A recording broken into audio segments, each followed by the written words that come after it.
For the first time on television, we film in one of Beijing's black jails, illegal under Chinese law, but run by the state. So the conditions here are obviously terrible. They've got either 20 or 30 people in a room. These people haven't done anything wrong.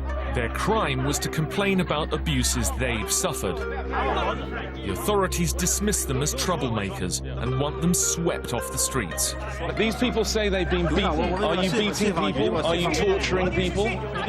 In 2008, Beijing will host the Olympic Games, and China doesn't want any unhappy faces to spoil the show. This is the Beijing China's communist leadership doesn't want you to see.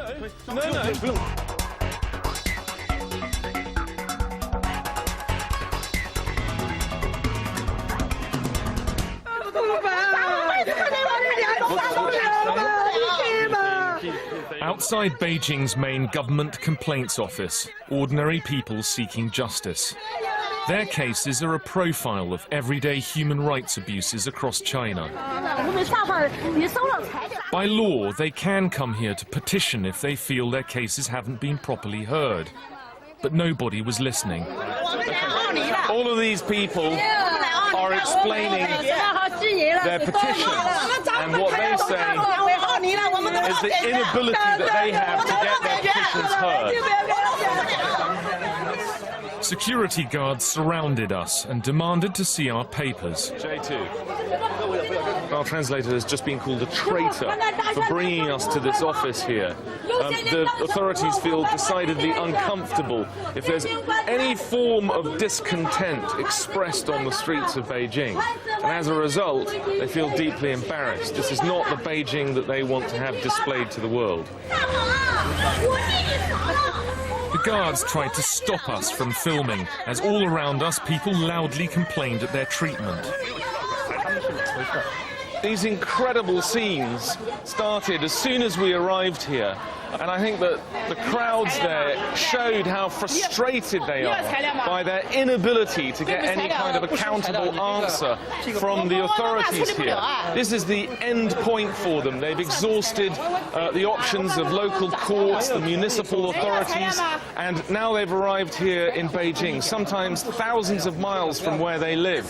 People trying to speak to us were manhandled away, but they kept coming.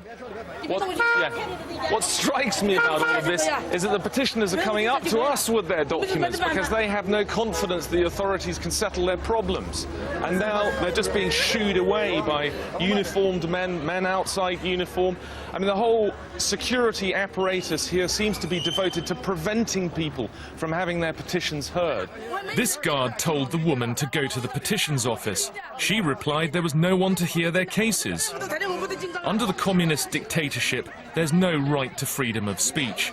But in an effort to appear open ahead of the Beijing Olympics, they claim that foreign media can work freely. There's supposed to be no limit on access to talking to the ordinary citizens of Beijing, but she says that here we need permission to talk to the petitioners. Right. And my hands continue to be filled with documents.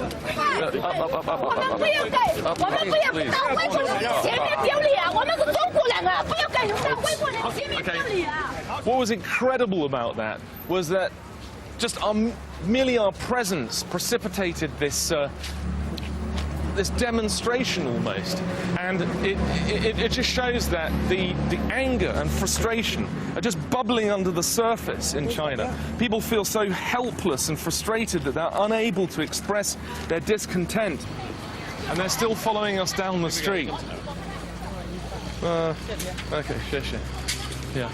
My hands are now full of sad histories of injustices that they hope will be corrected here in Beijing.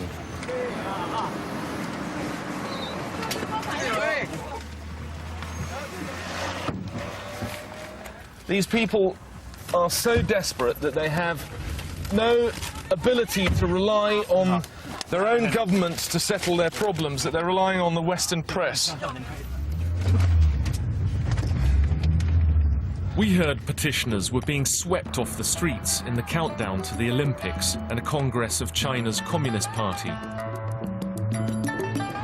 The sight of unhappy petitioners is apparently bad for business. But we found them everywhere, like these ones sleeping rough in an underpass. Out came the petitions again, with outpourings of grief and tragic tales that point to widespread corruption.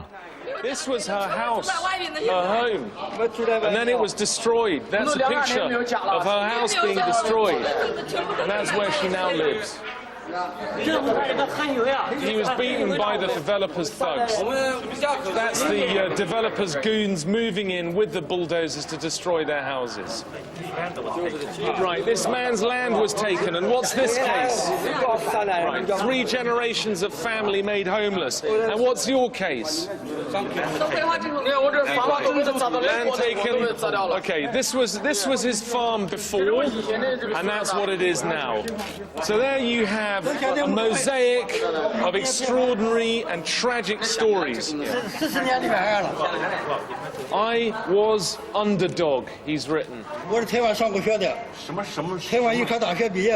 This elderly man, nearly 80 years old, was a medical college graduate before his life was ruined by wrongful accusations of being a counter-revolutionary, whatever that means, in the 1970s. He writes here in English, I was underdog, and then he also writes rather plaintively, assist.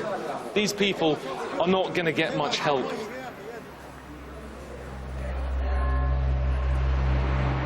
Beijing hopes the Olympics will advertise China as a modern, open, harmonious society, the new superpower.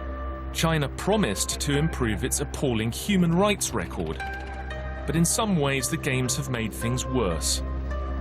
A stone's throw from the main Olympic village, we heard residents were fighting to save their homes from the bulldozers.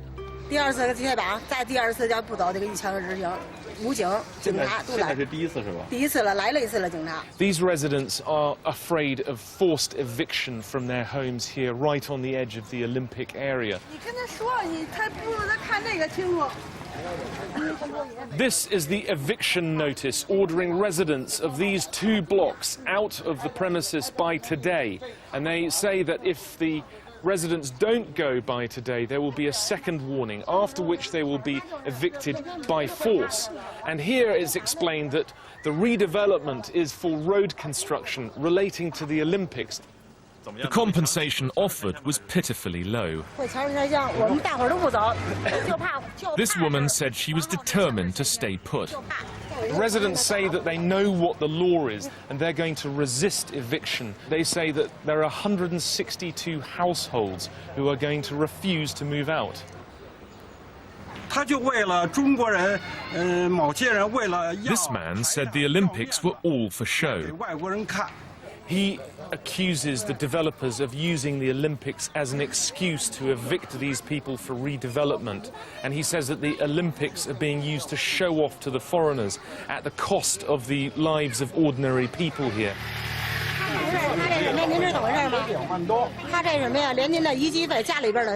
It's worth understanding that this is happening across the whole city of Beijing. Some sources say that up to 1.5 million people have been moved from their homes to make way for redevelopment ahead of the Olympic Games. And all of this is happening without any organisation to represent the interests of those evicted householders. It was hard to find anybody brave enough to speak on behalf of those who had been forcibly evicted from their homes. We managed to contact an activist whom we were told would help us. We were supplied with a code word to set up the meeting, and now we've been called to a house where we've been told he will have gathered some people to talk to us. Liu Anjun was waiting for us in the street. I was shocked to discover he'd been disabled after a brutal assault while defending his home against demolition. 这儿呢，拿着刀，拿着铁棍，捅了我这地儿是4刀，把脑袋呢打了是将近有长的口子，打了是4处。 Mr. Liu was attacked by 4 thugs sent by the developers, and this is what he looked like afterwards. They broke both of his legs, one of his arms, they fractured his skull, and they stabbed him 4 times. He continued campaigning and was given 2 years in jail for disturbing public order. There, he says, he was tortured. He said that inmates were given electric shocks by the police and that he was forced to stand for 3 days without any rest or sleep. And when he fell down, he was roused with cold water. Liu and his wife normally stay in touch with the victims' network over the internet. But today they'd gathered some people to meet us. They'd come to Beijing as petitioners, but told us they were afraid of being either jailed or expelled from the city. Whatever claim of ownership ordinary people have to their homes, if they resist eviction, they face violent intimidation. We're going to a block of apartments where we've heard the residents are holding out against a company of developers who want to knock their flats down to make way for luxury new apartments, which are getting huge prices now in the year leading up to the Olympics. Half of these apartments have been abandoned, and you can see broken windows, and they're derelict. And over there is the new apartment block that's just gone up. All around the buildings, there are these slogans. This one's about trying to alert the foreign media. There are other slogans talking about how people want to stay here until they die. This elderly woman told us the developers had moved their workers into abandoned flats. The workers, she says, defecate and urinate outside here and dump all of their rubbish just right outside her apartment where she's living with her little grandson. Inside, it got worse. Oh. The sewage pipes had been sabotaged in a campaign to drive them out. Film that. I mean, there is raw sewage flowing out across the apartment.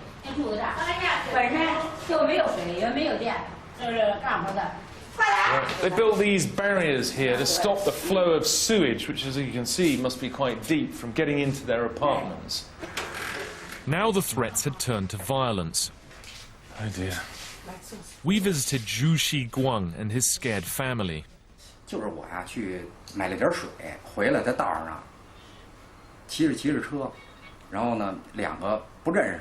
He says that he was riding his bike when he was attacked by 2 men who beat him up, hurting his leg and his arm. Who do you think beat you up?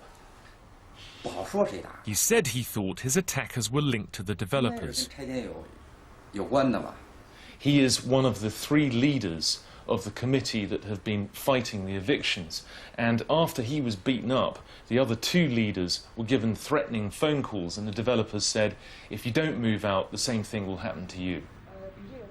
Downstairs, we found a 70-year-old man who'd received threatening phone calls. He was too scared to be identified, but his bloodied face and shirt told his story. 2 days ago, he was taking his early morning exercise in the park. 2 men came up from behind him and began beating him. They smashed him in the eye and in the nose. They knocked him down. They beat him up for a few minutes and then they ran away. Do you think that the police are investigating this seriously? He said the police promised to investigate, but he had no confidence they would help him. I sense that possibly he feels that there's a little bit of collusion between the developers and the authorities. Beijing's makeover means the flattening of historic districts known as hutongs. They're the heart of the city's culture and community. But many are overcrowded slums where residents would happily trade up to gleaming new high-rises if only the compensation was good enough. Most of this district has already been reduced to rubble, despite widespread objections. So that's a picture of what they're going to build here instead. It's called the New Fortune Business Building. Problem is, there's still a home right in the middle of the building site. It's known as a nail house. The developers want it banged down flat. The owners have hung on for 5 years. Then the husband died a week before we arrived, on the day of his funeral. The event had become a rallying point for unhappy residents. but the police were determined to stop it turning into a full-scale protest. This is a demonstration that grew out of the demolition of a residential area. There's nothing political about it. Most of the people here, a few dozen of them, are elderly or clearly quite harmless, and yet they're surrounded by uniformed policemen, plainclothesmen filming them all. The atmosphere is really quite intimidating.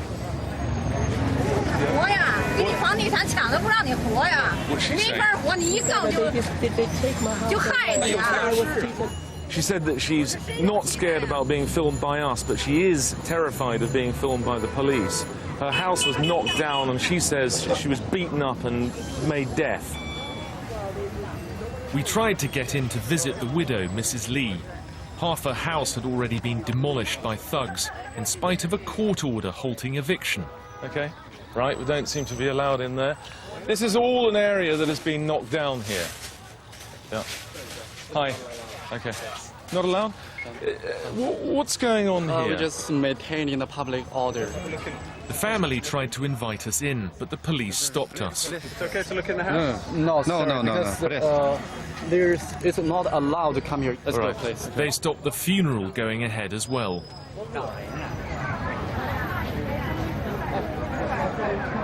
They just don't want any kind of coverage, and they don't want any kind of display of discontent by residents. Even a funeral gathering for somebody whose house is being knocked down seems to be a worry for the state.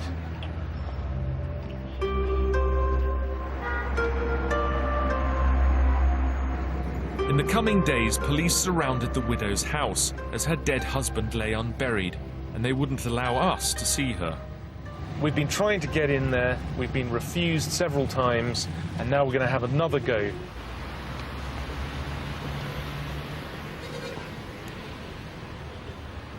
The police were a little slow off the mark. Hello, ni hao, come on.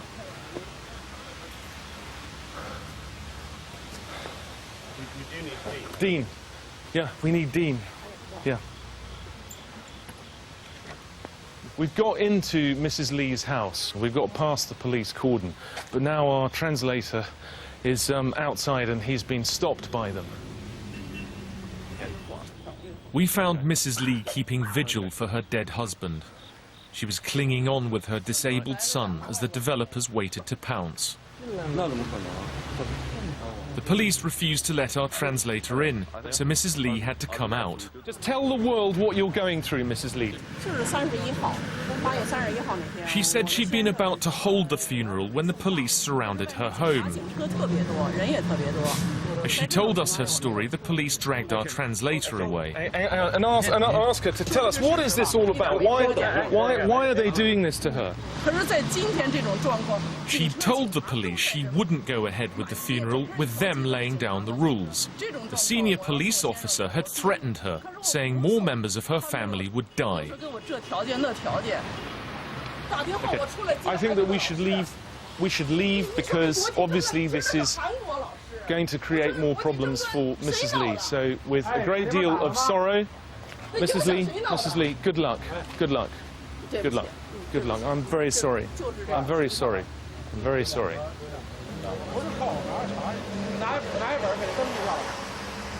Presumably she can come and talk to us, can't she? It seemed not. There was nothing political about Mrs. Lee's campaign. All she wanted was to have the ownership of her home respected. She hadn't broken any laws, but the police still wanted her silenced.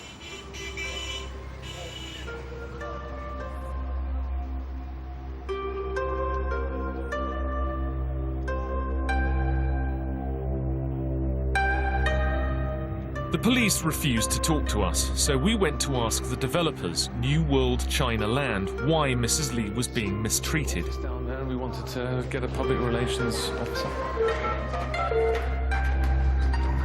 Just then, the head of evictions turned up. Yeah, we want to talk about the redevelopment around Zone 6. We've got various questions.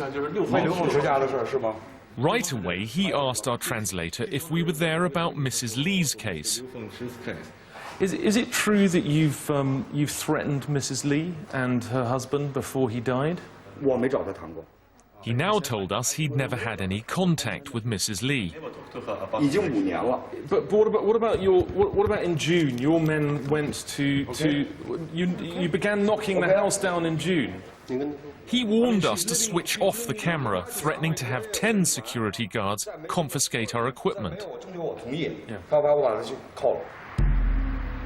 We went to the authorities looking for answers, but local government, the mayor and the Olympic organisers said they knew nothing about forced evictions.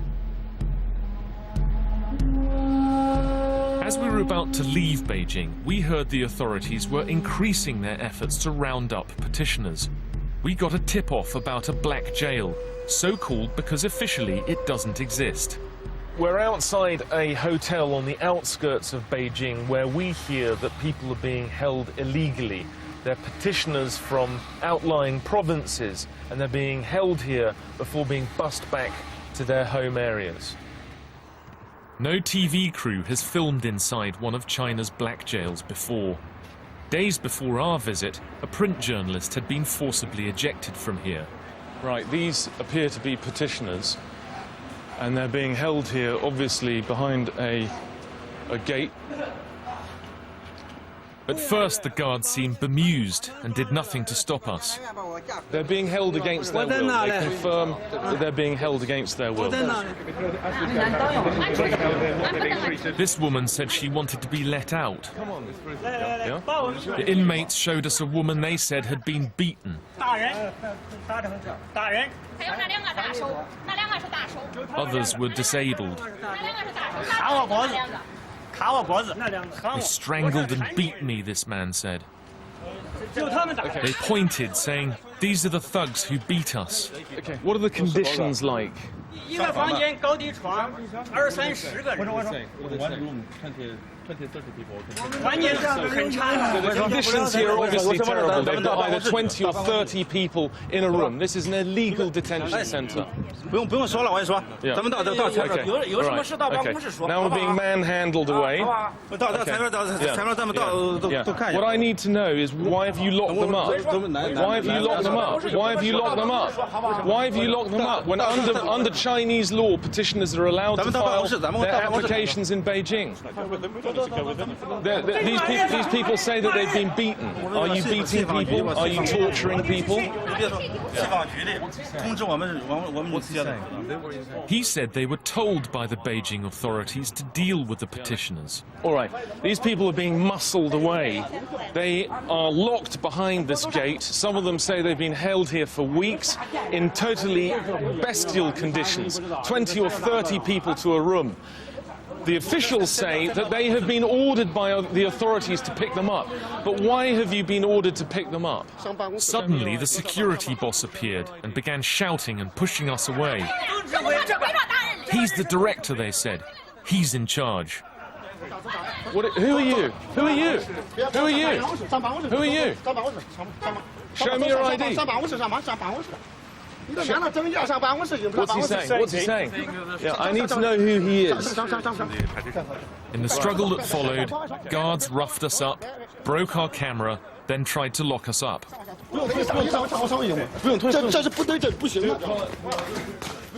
We called the police, but when they arrived, they arrested and held us for 6 hours. Officers from Beijing's police headquarters showed no interest in investigating the black jail. We were only released when they thought we'd destroyed the footage you're now watching.